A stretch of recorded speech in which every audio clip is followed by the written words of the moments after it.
Gracias a Mario, un saludo gigantesco para toda la gente linda, bienvenidos a la Escuela de la Magia. Un saludo para toda la gente en cualquier lugar, en cualquier rincón del mundo, donde quiera que se encuentre. Pues un viernes, fin de semana, y entrando a una noche de luna llena supremamente espectacular.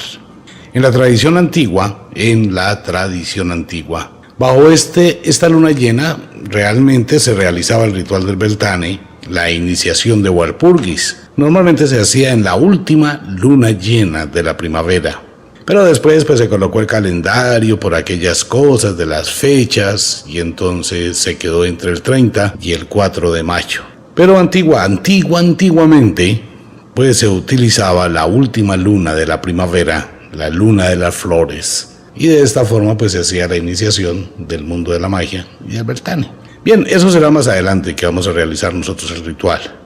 En el momento en el cual la primavera cede al verano y comenzará a llegar un verano supremamente intenso para todo el mundo, al menos para el hemisferio norte. Un saludo para todo el mundo, bienvenidos, viernes, fin de semana, tema obligado. Sí, este es un tema obligado.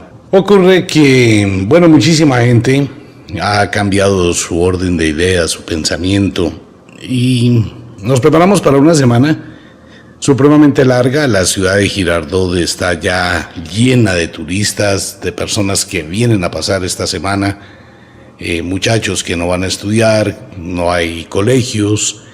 Bueno, hay colegios, no, lo que no hay es clases. Y ya muchísima gente aquí paseando. Y será una semana, la semana entrante muy cortica, lunes, martes y mediodía del miércoles.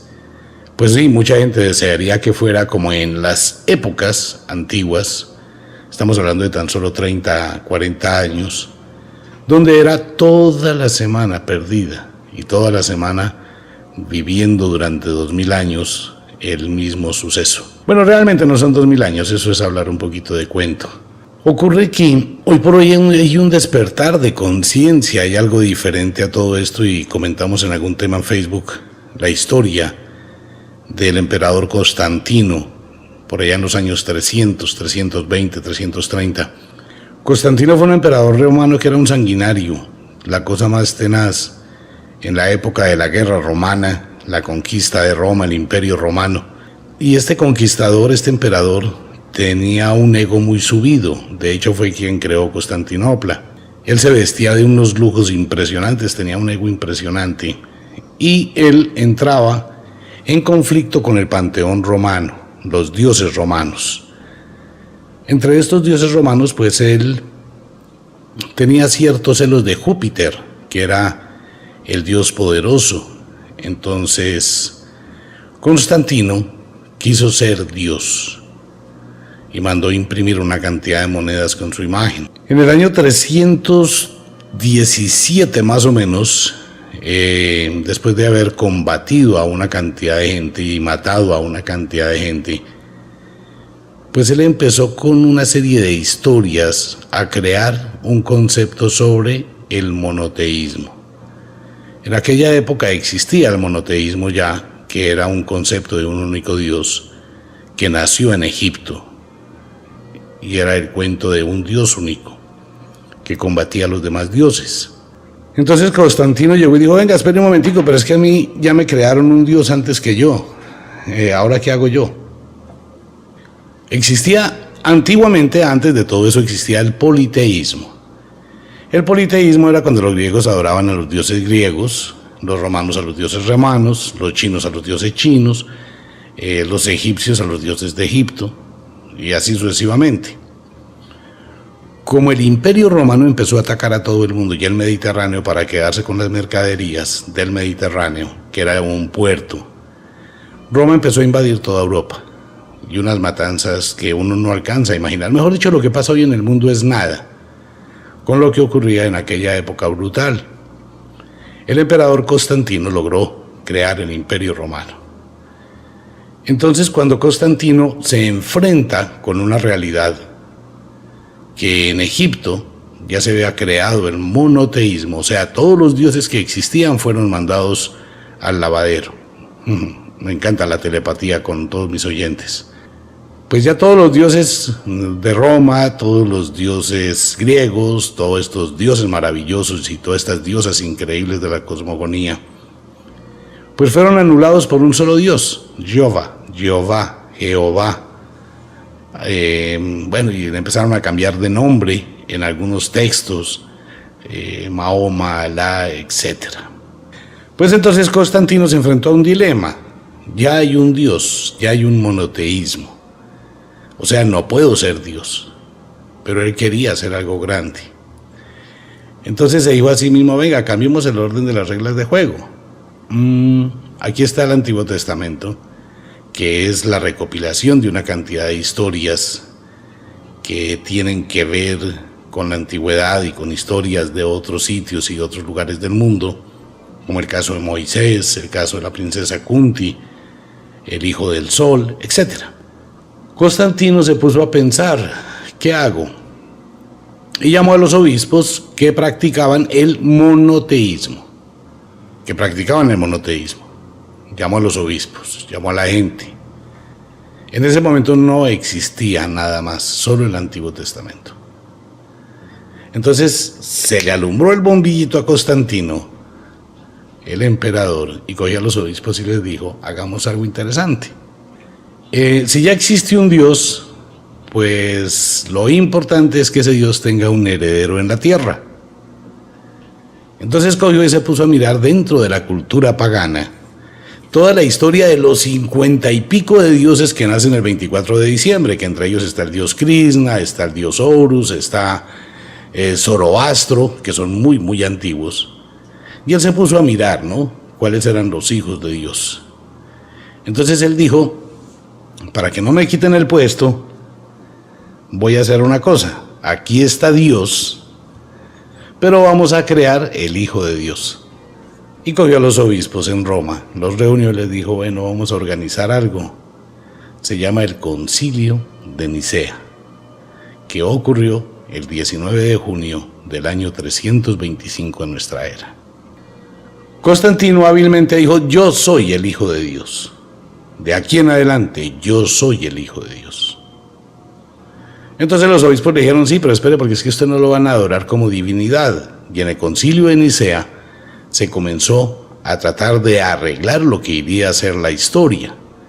Entonces, entre los obispos y Constantino y sus asesores, crearon la Iglesia cristiana, donde se iba a fundar el primer papa.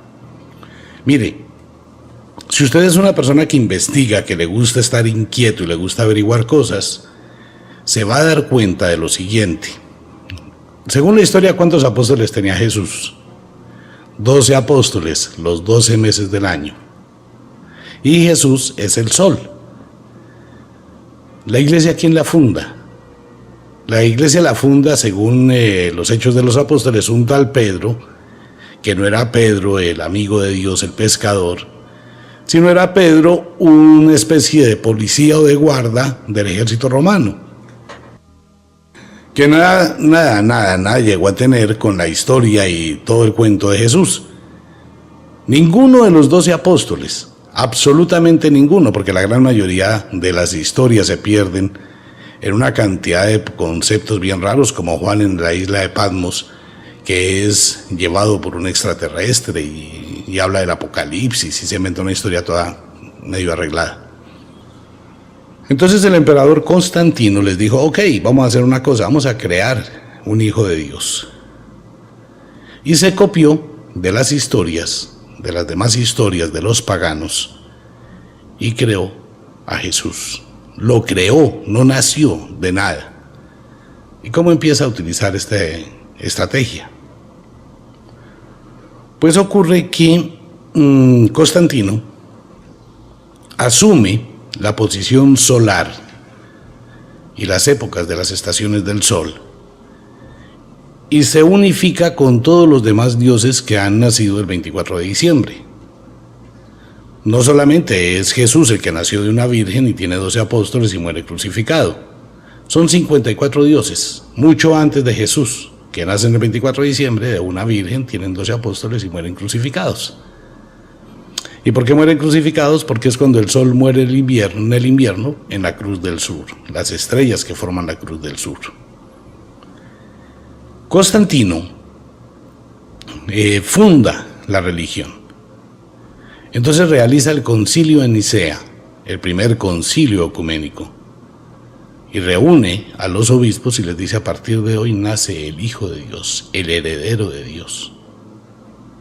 Por eso la Biblia se divide en dos tomos: el Antiguo Testamento, que es toda la tradición de los exegetas. Los exegetas son las personas que escribieron la Biblia, no fue por inspiración divina.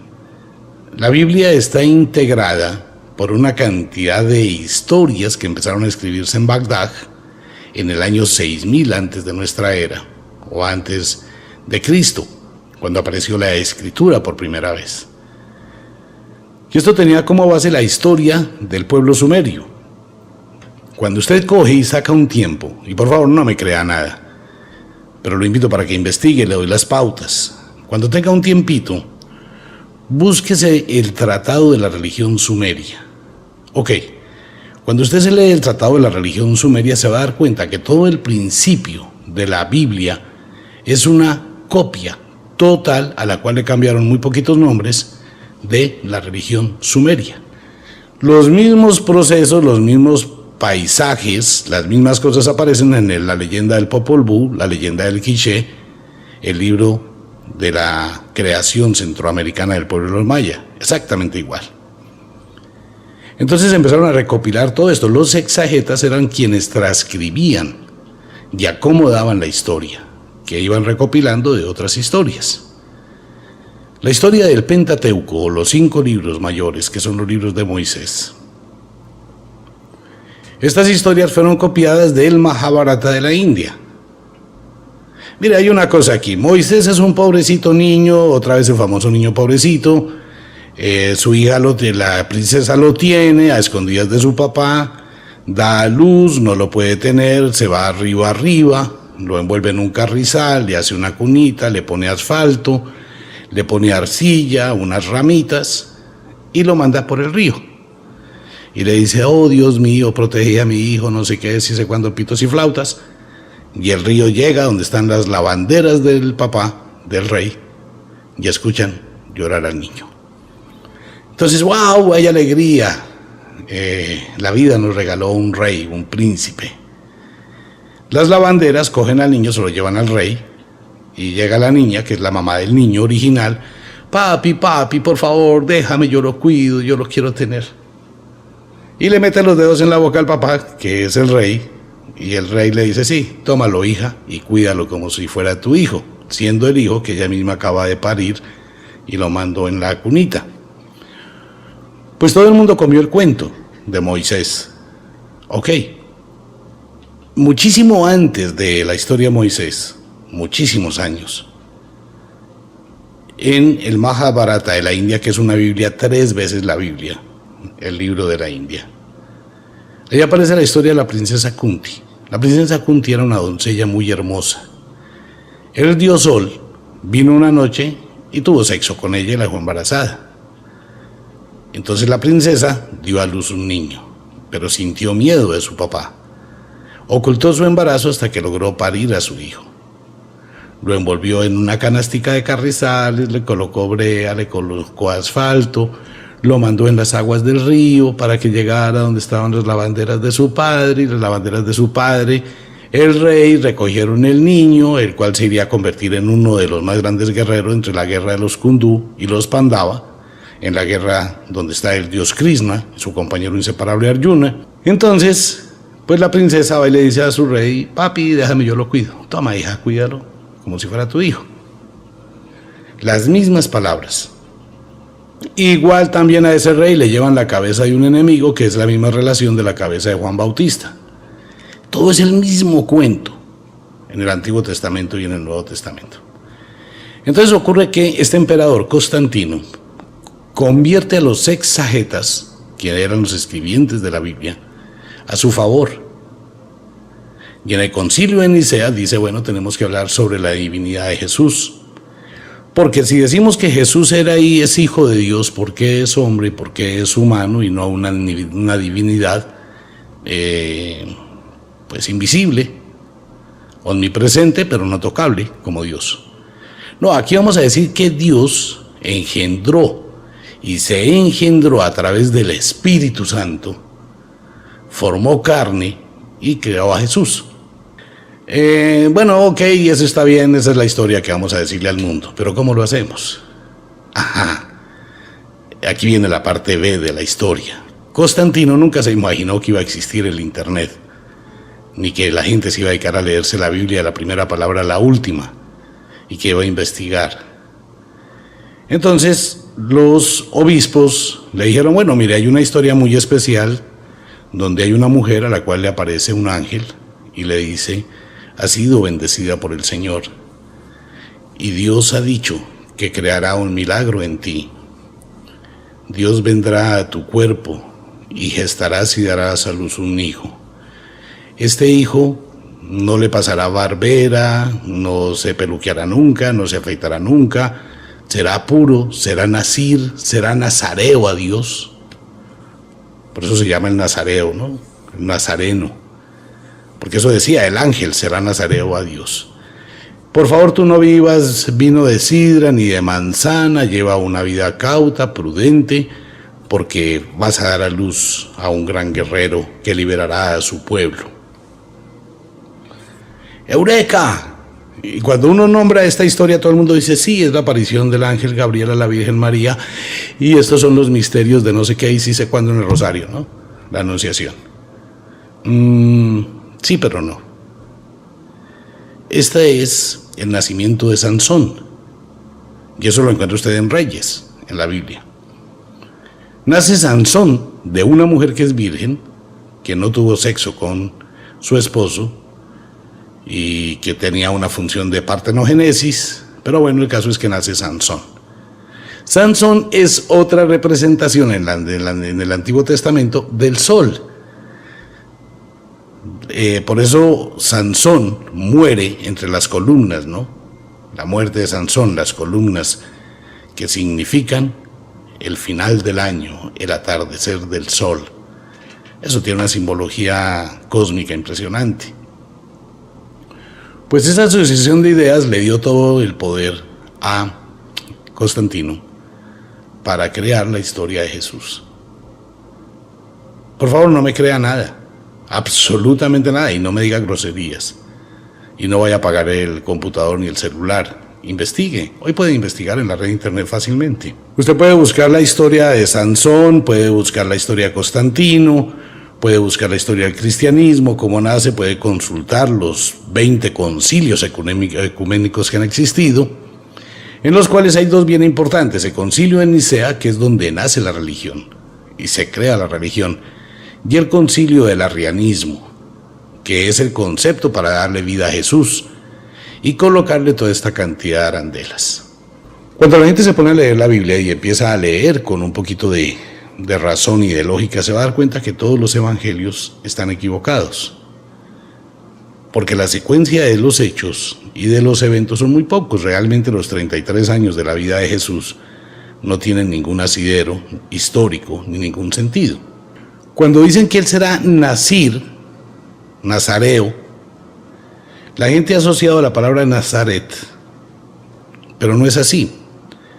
A los sabinos baptistas, quienes habitan al borde, a las orillas del río Jordán, se le llama sabinos baptistas. Estos sabinos baptistas, de donde procede supuestamente la historia de Juan Bautista, que es el mismo cuento. Los sabinos baptistas o bautistas son los que ejecutan el famoso ritual que aún se practica hoy en día en las aguas del Jordán, que es el bautismo de la pureza. Y eso tiene que ver con el gnosticismo. Se les llama nazir o nazareos, porque son los hombres puros. Así se le llaman a los sabinos baptistas, los nazir o nazareos, porque son puros. De nazareo se creó Nazaret. Por eso fue utilizado esta terminología en la concepción de Cristo. Entonces, ¿a qué se reducen los evangelios? Los evangelios se reducen a unas 16 parábolas, que es toda la historia de Jesús, no más. Usted se lee a Lucas, a Marcos, a Juan, a Mateo, y se va a dar cuenta que todos repiten la misma cosa. Pero hay una cosa bien curiosa. Lucas y Mateo, que parece Batman y Robin, son los compañeros inseparables. Ellos conocieron del nacimiento de Cristo, pero no los conocieron ni Marcos ni Juan. Marcos y Juan no tenían ni la más remota idea qué fue lo que pasó con eso. Cuando Jesús es arrestado por Poncio Pilatos no aparece en la historia romana. Históricamente no aparece Poncio Pilatos, ni nada de ese cuento. Cuando arrestan a Jesús y sus apóstoles, ¿qué hicieron sus apóstoles? Como todo buen amigo, cuando tiene el jefe problemas, se escaparon. Por eso lo dice Mateo, que todos huyeron. O sea, todos se fueron. Después viene el famoso cuento que aparece también en el Antiguo Testamento, en la negación de Pedro mientras canta el gallo. Y todo eso dicen que fue hecho para que se cumpliera la profecía del profeta, pura y física carreta, porque ningún profeta hizo ninguna profecía del famoso Mesías. No existe. Entonces, ¿qué pasó? Que todos estos apóstoles, incluyendo los 4 evangelios, por eso hay otros evangelios que son prohibidos y apócrifos, se fueron, se escondieron y cogieron al pobre Chucho y venga para escaparse y lo condenaron y lo mataron. Estando Jesús en la cruz, en su crucifixión, pronuncia una serie de palabras. Elí, Elí, lama sabatini, y Dios mío, ¿por qué me has abandonado? Tengo sed. Padre, perdónalos porque no saben lo que hacen. Pero ¿qué es lo más curioso de eso? Ocurre que todas estas palabras que dice Jesús en la cruz son las palabras que aparecen en las frases del Salmo 22 de Salomón, atribuido posteriormente a David. Ok, pero es que aquí hacen una cosa inteligente. El Salmo 22, que no tiene nada que ver con ningún tipo de profecía, pues el Salmo 22 es un problema para la iglesia, porque nadie ha podido explicar cuál es la razón de que las únicas 7 palabras que dice Cristo son el Salmo 22. Entonces, ¿qué hace la iglesia? Dice que no, que esto es una profecía. Nada, porque aquí no era un profeta ni nada, son los salmos, los cánticos de Salomón. Pero para enganchar el cuento dicen que no, que espera un momentico, porque es que el hijo de Salomón es David. David, que era medio raro, medio extraño, medio loco, que era y tenía un gran amor con su amigo Jonathan. Ellos eran pareja, ¿no? Nada que ver con problemas homofóbicos aquí. Bien por David y Jonathan, tenían sexo, la pasaban rico, eran amantes. Lo escribe él mismo. Oh, mi querido Jonathan, cómo te extraño, porque tu amor me ha sido más dulce que el amor de las mujeres. Le dice David en una carta a Jonathan. Y esa noche el alma de Jonathan quedó fundida con el alma de David. Eso está, ¿no?, ahí en la Biblia. Ocurre que dicen que en la tradición José, el esposo de María, es descendiente de no sé quién, dice cuándo, y es descendiente de David. Por eso llamaban a Jesús hijo de David. Pues qué pena, y eso es otra forma de engañar al mundo. Si María supuestamente quedó embarazada del Espíritu Santo por obra y gracia del Espíritu Santo, como le pasa hoy en día a muchas mujeres, estoy embarazada, ¿en serio? ¿De quién? No sé, del Espíritu Santo. Bueno, así se llama el vecino del otro esquina. Así se llama el Espíritu Santo. Entonces, ¿qué ocurre? No sabe la historia. Hola, ¿cómo te llamas? Nadie. Sí, mi nombre es Nadie. Ah, ok, ya el otro día. Hermanos, nadie me pegó, nadie me dañó un ojo, nadie. En la historia de Odiseo, en la Odisea. Y los hermanos del Cíclope dicen, bueno, pues ese man está bien, durmió mal, porque Odiseo era muy inteligente. Si yo fuese inteligente, pues voy donde mis amigas. ¿Cómo te llamas? Espíritu Santo. ¿Con quién saliste anoche? Con el Espíritu Santo. Si María queda embarazada del Espíritu Santo, José no tiene velas en ese entierro. O sea que Jesús no es hijo de José. Por ende, tampoco es de descendencia de David. ¿Sí se da cuenta del enredo? Ok. Bien. Los 4 evangelios hablan de la crucifixión y la muerte de Jesús. Pero lo más curioso de esta historia es que ninguno de ellos estuvo allá. porque todos se escaparon, todos huyeron, todos se fueron, eran perseguidos por la guardia romana. Si uno solo de los apóstoles supuestos de Jesús hubiese aparecido en la crucifixión, pues lo hubiesen cogido, venga para acá papá, usted era uno de ellos y ¡pum!, a la cruz. Ninguno estuvo en la crucifixión. ¿Por qué los cuatro hablan de eso? ¿Quién les contó la historia? Eso está como el famoso cuento de que va Jesús a orar al monte Getsemaní y todos sus apóstoles se quedan dormidos y todos escriben lo que Jesús dijo mientras estaban dormidos cuando él estaba orando, mientras que ellos estaban profundamente en un sueño. Jesús no vino a decirles, mire, venga, escriban, esto fue lo que dije en el sueño perfectamente, palabra por palabra. Es una forma de literatura histórica, no testimonial, sino es ese tipo de literatura narrativa, episódica, con la cual se envuelve a la persona y se le cuenta una historia de una situación que nunca fue verdad. Por eso hay tantas contradicciones entre ellos. O sea, es la misma historia copiada 4 veces, atribuida a diferentes personas. ¿Por qué lo digo que atribuida a diferentes personas? Si cogemos a Lucas, primero de Lucas, dice Lucas, oh mi querido Teófilo, vengo a contarle las cosas como nos las enseñaron los que fueron testigos de la verdad y las que la vieron con sus propios ojos. Me ha parecido bien a mí venir a contártelas también. O sea que Lucas nunca supo nada, Lucas nunca vio nada, Lucas nunca sabe nada. Vaya, abra la Biblia y lea primero de Lucas. ¿Quién es Teófilo? Nadie lo sabe. Lucas dice que eso se lo contaron a fulano, a perencejo, a sutano, y que de sutano se lo contaron a él. Y que para él va a decir que todo eso es verdad porque los otros que se lo contaron fueron los que le contaron los otros, que le contaron los otros, que lo vieron con sus propios ojitos. O sea que Lucas no vio nada. Eso formó la historia de la iglesia que montó Constantino en el año 325, un 19 de junio. Ahí empezó esta historia. Quiero pedirle un favor a todas las personas que escuchan este programa, antes de que me hagan juicios y me digan que soy el anticristo, el diablo, que estoy loco, que no sé qué, que sí sé cuándo, y que me insulten y me amenacen y que no sé qué más, y que soy un hereje. Usted está en toda la libertad si quiere hacerlo, obviamente. Pero la idea de este programa no es esa. La idea de este programa es que usted se desafíe, se rete consigo mismo y diga un momentico, espere, voy a darme una oportunidad a la duda.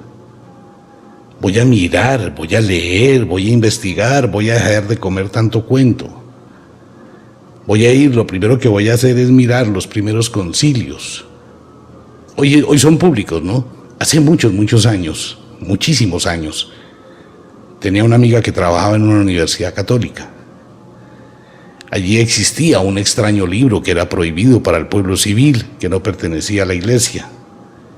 Este libro se llama Dios habló 20 veces, porque era el contenido de todas las actas traducidas al español de los 20 concilios que han existido. Entonces sucede que mi buena amiga, que tenía tendencias de brujita, pues era muy amiga de uno de los curas de esa universidad, que no puedo decir cuál es porque me meto en líos. Pero era muy buena amiga, ¿no? Amiga con derechos, amigos con derechos, la pasaban muy rico, tal, pascual. Y me aproveché de esa amistad, lo digo públicamente, estrategia de investigador, qué pena. Y me enteré que existía el libro. Le dije, mira, ¿por qué no hacemos una cosa? Di que te presten ese librito por 8 días nomás.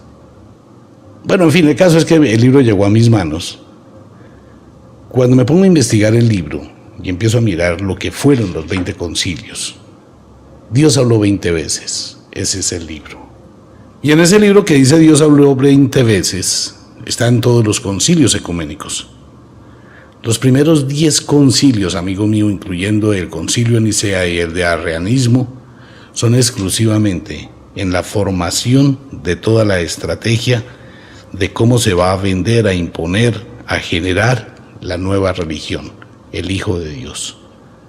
Claro, para Constantino era mejor ser el heredero de Dios, crear la iglesia del Hijo de Dios y acabar con la iglesia del Padre Dios, que es lo que pasa ahorita en el Medio Oriente. Por eso mucha gente de otras religiones que practican el Antiguo Testamento no aceptan ni la Virgen, ni a Jesús, ni a nada del Nuevo Testamento. En el Medio Oriente no aceptan a Jesús, ¿no? Si usted se da cuenta, ya todo el mundo habla de Dios, no hablan de Jesús, solamente en Jerusalén.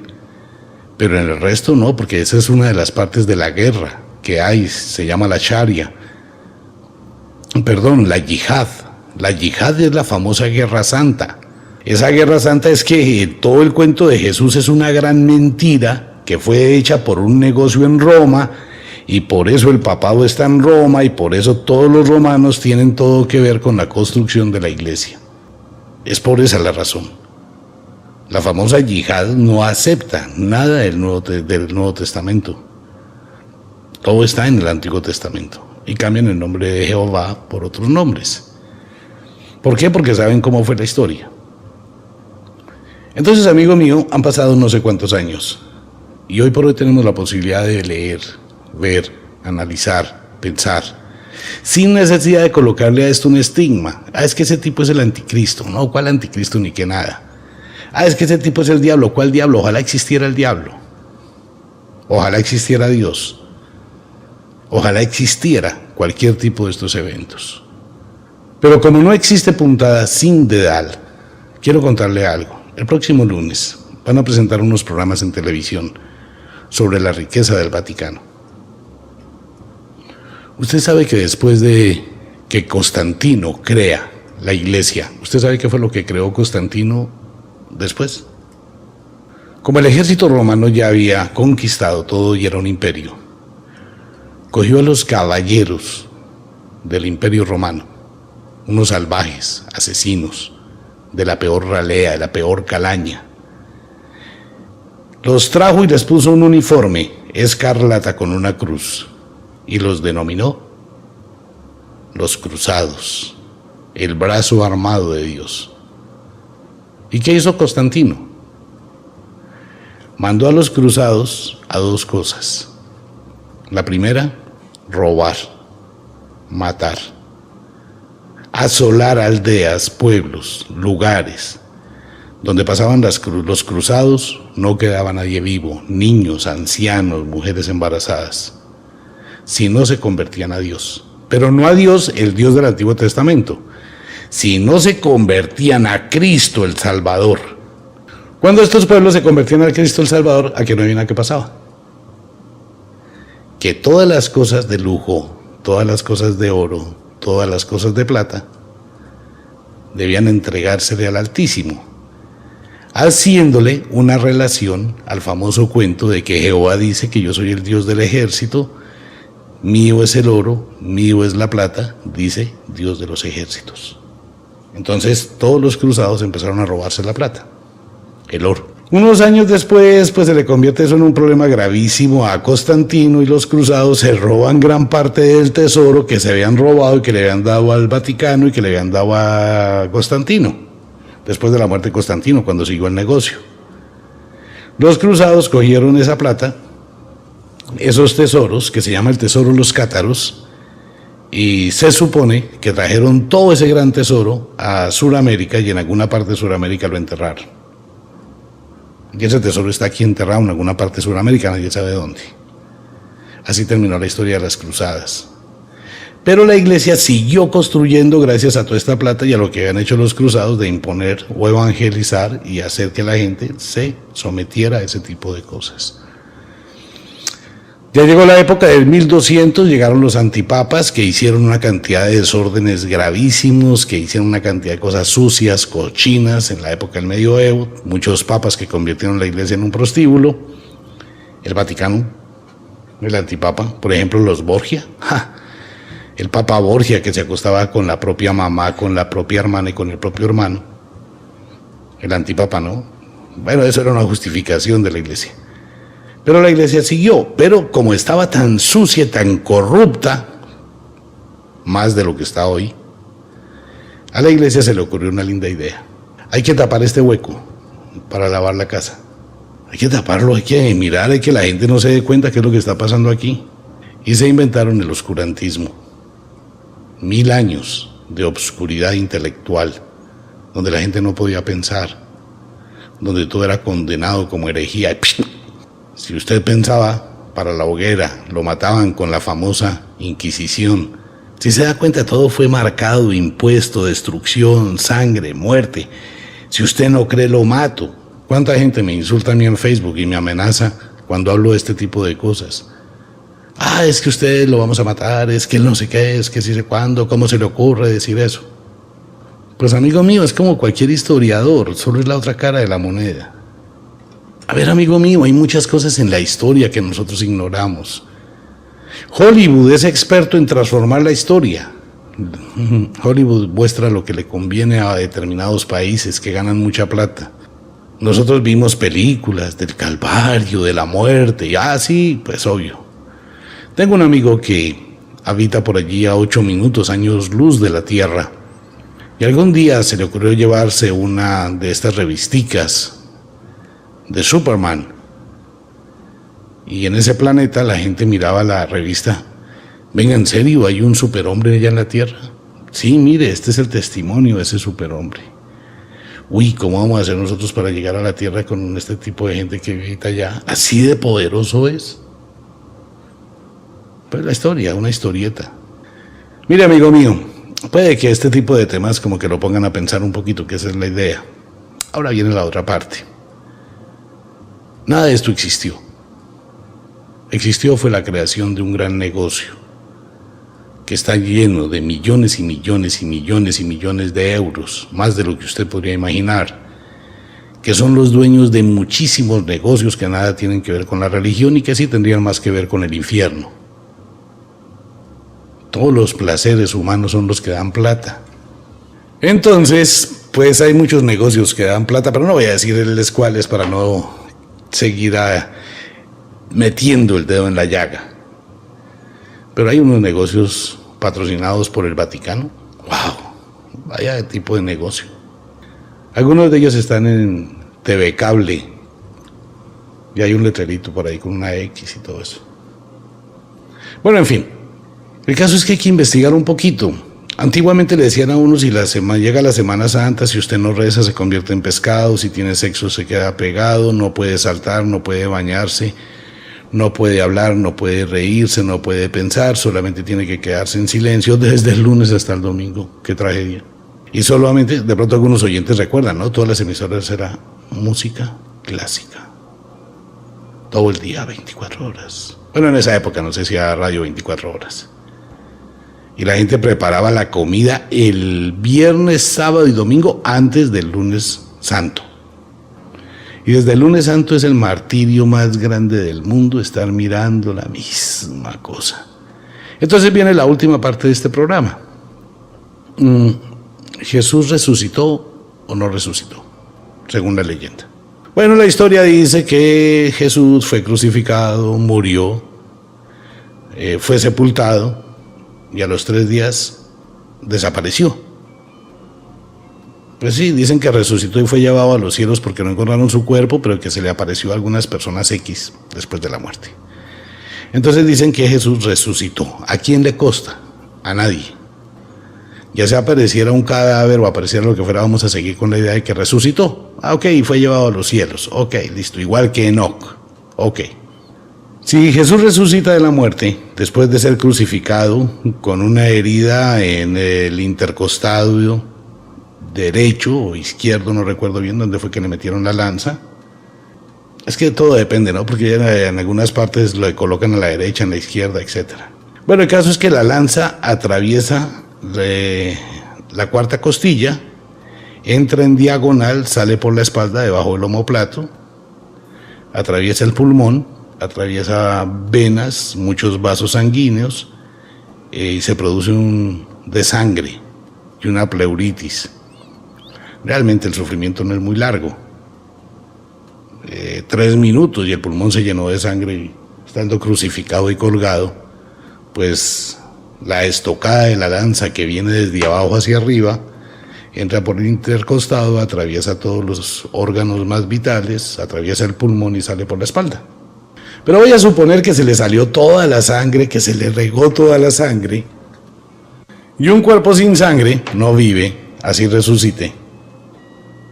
Porque la sangre no se iba a materializar de la nada. Sí, hay una cantidad de contradicciones lógicas allí. ¿Se ha dado cuenta usted que a veces colocan a Jesús con los clavos en la mitad de las manos? Pues bien, amigo mío, ningún cuerpo humano resistiría el peso con un clavo en la mitad de las manos, se rasgaría. Hay que colocarlo en el radio, en la muñeca, atravesando el hueso, y ni con esas, porque el peso rasgaría la mano. Normalmente no los clavaban a la cruz, los amarraban a la cruz. Que eso era normal y tradicional en los romanos, al igual que le hizo mi buen amigo Vlad Tepes, alias Conde Drácula, con los turcos a los que empaló y crucificó. Ok, Jesús resucitó. Vamos a dejarlo hasta ahí. Si Jesús resucitó y vivió, está vivo, ¿en dónde? No sé. ¿Por qué le hacen tanta apología en la semana a la muerte de Jesús? Tanto drama, el dolor, pobrecitismo. Pobrecito, mire cómo sufrió, mire cómo lo maltrataron, mire cómo lo martirizaron. Venga y les muestro exactamente dónde fue cada golpe del látigo. Cómo le desgarró la piel, cómo se abrió la piel, el dolor tan intenso y cómo manaba cada gota de sangre y con el sudor, el ardor era pero tenaz. Y entonces más adelante le dicen que le colocaron una corona de espinas. Uy, qué dolor cuando las espinas van taladrando la piel cual jeringas envenenadas, desgarran el cuero cabelludo y la sangre emana combinada con el sudor. Y vame, por favor, esto es un drama, la cosa más tenaz, parecido a un drama de Hitchcock, algo así. Venga, pero ¿por qué tanto dolor? ¿Pero por qué lo venden de esa forma? ¿Por qué manipulan la mente? Porque es que eso produce plata, produce pobrecitismo, produce lástima.